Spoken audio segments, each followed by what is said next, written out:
Story was nice, okay cool bro, అంతే అంతే. అదే అంతే. So that's how much we talk. And obviously because both of us have different friends group, so వాళ్ళ friends ఎవరైనా bro సంగీత్కో story చెప్పాలంటే then he'll tell me, అరే వీళ్ళెవరో స్టోరీ చెప్తారంటే విను నీ ఇష్టం. He will ever tell me అరే నచ్చపోయినా సరే జస్ట్ వినేసి వద్దని చెప్పేసి, కాకపోతే జస్ట్ లిసన్, కీప్ లిసనింగ్. ఇలాంటి చిన్న చిన్న సజెషన్స్ కానీ, ఇలాంటి సినిమాలు చేయని వాడు ఎప్పుడు చెప్పడు, ఇలాంటి సినిమాలు నువ్వు ఎందుకు చేస్తున్నావు నేను ఎప్పుడు అడగను. దట్ మచ్ ఇస్ ఆ లెవెల్లో ఉంది మా relationship. So his friends are your friends and your friends are his friends, అట్లా ఏం లేదా? School friends, his work friends not much. I know of them, I met them, but అంత friends అయితే కాదు. నాది యాక్చువల్లీ ఇండస్ట్రీ అనకూడదు కానీ work friends చాలా తక్కువ. ఓన్లీ మ్యాడ్ అండ్ ఒక చిన్న ఫ్యామిలీ స్టోరీ, ఎందుకంటే ఐ హ్యావెంట్ అంతమంది ఇంకా కలవలే. I'm very close to my college friends and school friends. Okay. So I was curious about this question ఎందుకంటే both of your filmographies, if you see, both of you do comedies. Yeah. Mostly. Yeah. Right. And it is a peculiar style of stories. Like even your brother, to his credit, he doesn't do the very filmy sort of hero bashing up villains kind of stories.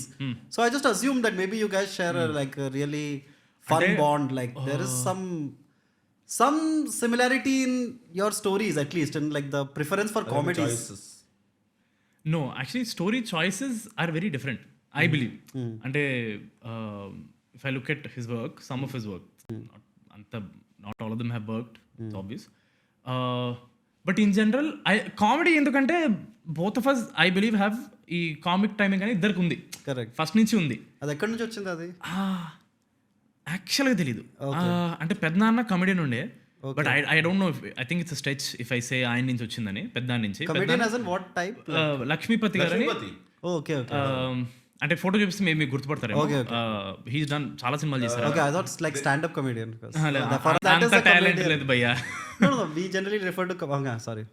No, famous Sunil's phone call. పెద్ద బాబు సినిమాలో సునీల్ గారిది ఆయన ఒకటి ఉంటుంది, but anyway మీ తర్వాత చూసి తెలుస్తుంది, నేను చూపిస్తా. So he was a comedian, అంటే ఫుల్ అవుట్ అండ్ అవుట్ అనమాట. ఆయన నుంచి వచ్చిందంటే ఐ డోంట్ నో, అంటే ఆనెస్ట్లీ స్పీకింగ్ ఫస్ట్ డాడీ వచ్చాడు ఇండస్ట్రీకి, డాడీ వచ్చి దెన్ పెద్దనాన్ని తీసుకురావడం, ఇలా అవన్నీ జరిగాయి కాబట్టి ఆల్మోస్ట్ అట్ సేమ్ టైం అనుకుంటా కదా. ఏదైతే అంటే డాడీ మురారికి పనిచేసేవాళ్ళు. మురారి సినిమాకి daddy was one of the associate directors and writers అనుకుంటా. అందులో పెద్దనాన్న ఉన్నాడు. సో పెద్దనాన్న ఇప్పుడు డాడీ తీసుకొచ్చాడు అనమాట. సో ఆ తర్వాత పెద్దనాన్న రవిబాబుతో క్లిక్ అయింది.